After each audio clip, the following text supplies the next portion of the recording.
Good morning बच्चों आज आपको हम अलंकार पढ़ाएंगे, शब्द अलंकार पढ़ाएंगे।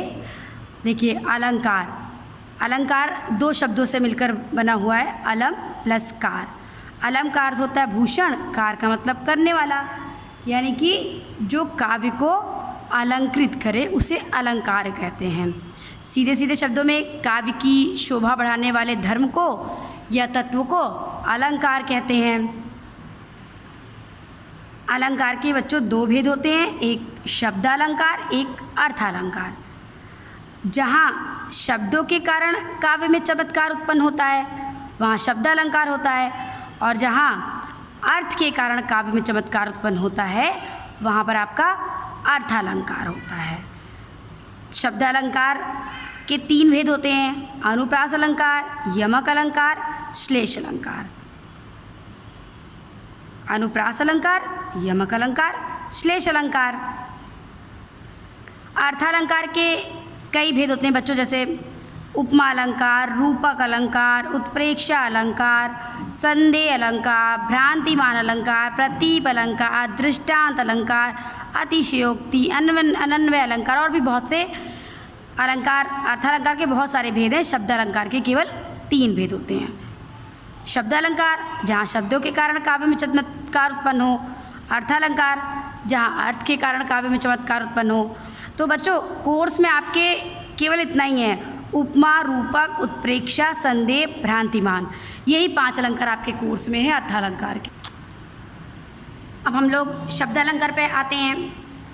शब्द अलंकार के बताया मैंने 3 भेद होते हैं, अनुप्रास अलंकार, यमक अलंकार, श्लेष अलंकार। पहला आपका है अनुप्रास अलंकार। बच्चों इसकी परिभाषा, जहाँ किसी वर्ण की अनेक बार क्रम से आवृत्ति हो वहाँ पर अनुप्रास अलंकार होता है। यानी कोई वर्ण, पूरा शब्द नहीं बच्चों, वर्ण की आवृत्ति होती है तो वहाँ पर अनुप्रास अलंकार होता है। जैसे एग्जाम्पल मैंने लिखवाया यहाँ पर, चारों चंद्र की चंचल किरणें खेल रही हैं जल थल में। देखिए चारों चंद्र की चंचल, चावर्ण की आवृत्ति कई बार हुई यहाँ पर। फिर ला, चंचल, खेल, थल, जल, लावर्ण की, और रावण की आवृत्ति कई बार हुई है। चारु, चंद्र, किरणें, रही, तो यहाँ पे चा, ला, रावण की आवृत्ति कई बार हुई है, तो यहाँ पर आपका अनुप्रास अलंकार है। इसी के साथ बच्चों दूसरा एग्जाम्पल भी हम देख लेते हैं। अगर आपने ये नहीं याद किया, कोई और याद किया तो ये देख लीजिए, तरनी तनुजा तट तमाल तरुवर बहुत छाए। तावर्ण की आवृत्ति कई बार हुई ना बच्चों यहाँ पर। तीसरा एग्जाम्पल, पहला एग्जाम्पल ये है, दूसरा एग्जाम्पल ये है, तीसरा आपने लिख लिया, रघुपति राघव राजा राम। रावण की आवृत्ति हो रही है बार बार, तो यहाँ पर आपका अनुप्रास अलंकार है। आपको जो समझ में आए वो एग्जाम्पल याद कर लीजिएगा। ध्यान रखिएगा बच्चों, यहाँ पे वर्ण की आवृत्ति हो रही है, शब्द की आवृत्ति नहीं हो रही है। बार बार वर्ण आ रहा है, शब्द नहीं आ रहा है। ठीक, अब दूसरे पे आइए। दूसरा आपका है यमक अलंकार। यमक का अर्थ होता है युग्म, जोड़ा। ध्यान दीजिएगा बच्चों, जहाँ एक शब्द एक से अधिक बार आए, ये देखिए एक शब्द एक से अधिक बार आए और उसके अर्थ अलग अलग हों, यानी कि एक शब्द एक से अधिक बार आ रहा है और उसके अर्थ भी अलग अलग हो रहे हैं, तो वहाँ पर यमक अलंकार होता है। इसका उदाहरण आपने लिखा होगा यही, कनक कनकते सौगुनी मादकता अधिकाय, या खाए बौराए नर या पाए बौराए। यहाँ पे कौन सा शब्द बच्चों 2 बार आया है? हम परिभाषा बोल रहे हैं ना, जहाँ कोई शब्द एक से अधिक बार आए। तो देखिए पूरे उदाहरण में कनक कनक शब्द 2 बार आया है। यहाँ पे कनक कनक शब्द 2 बार आया है। परिभाषा, जहाँ कोई शब्द एक से अधिक बार आए, कनक कनक शब्द एक से अधिक बार आया और उसके अर्थ भी अलग अलग हों। यानी यहाँ पर कनक कनक शब्द 2 बार आया है और दोनों कनक के अर्थ अलग अलग हैं कि कनक पा करके दुनिया में या तो मनुष्य पागल हो जाता है, खा करके पागल होता है, और या तो पा करके पागल होता है।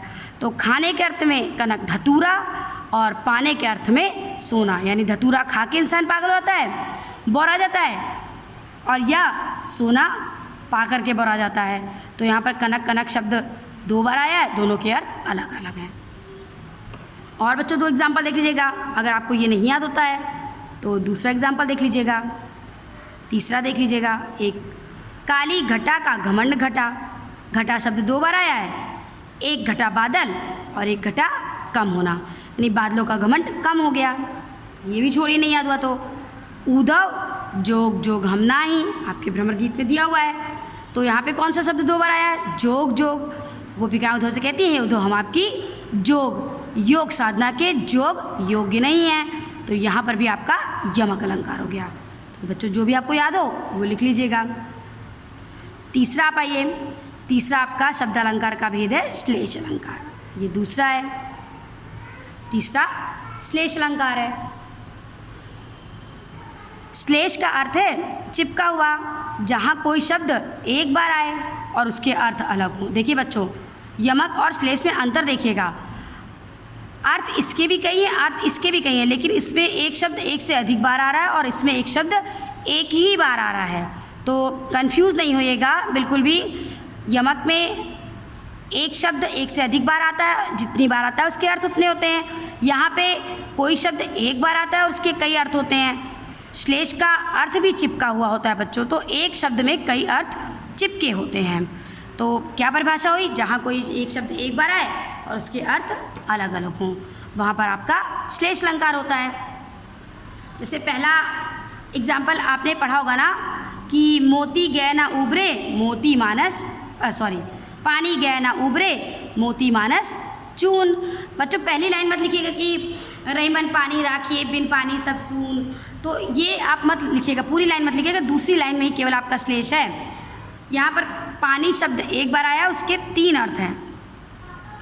मतलब पानी के बिना तीनों चीज़ का महत्व नहीं है। मोती के अर्थ में चमक, जब तक मोती में चमक नहीं है तो मोती बेकार है। मनुष्य के लिए सम्मान, जब तक मनुष्य में सम्मान नहीं तब तक बेकार है। और चूना के अर्थ में पानी के चूने के लिए पानी ही लिया गया, तो यानी पानी एक है लेकिन उसका प्रयोग, उसका अर्थ 3 आया है, एक चमक, एक सम्मान और एक पानी, इसलिए यहाँ पर श्लेष अलंकार है। इसके अलावा बच्चों आप लोगों ने एक बहुत जनरल एग्जाम्पल है, आपने पढ़ा होगा चरण धरत चिंता करत चितवत चारही और सुवरन को खोजत फिरत कवि व्यभिचारी चोर। अब यहाँ पर सुवरन शब्द आया है, तो सुवरन शब्द के 3 अर्थ हैं।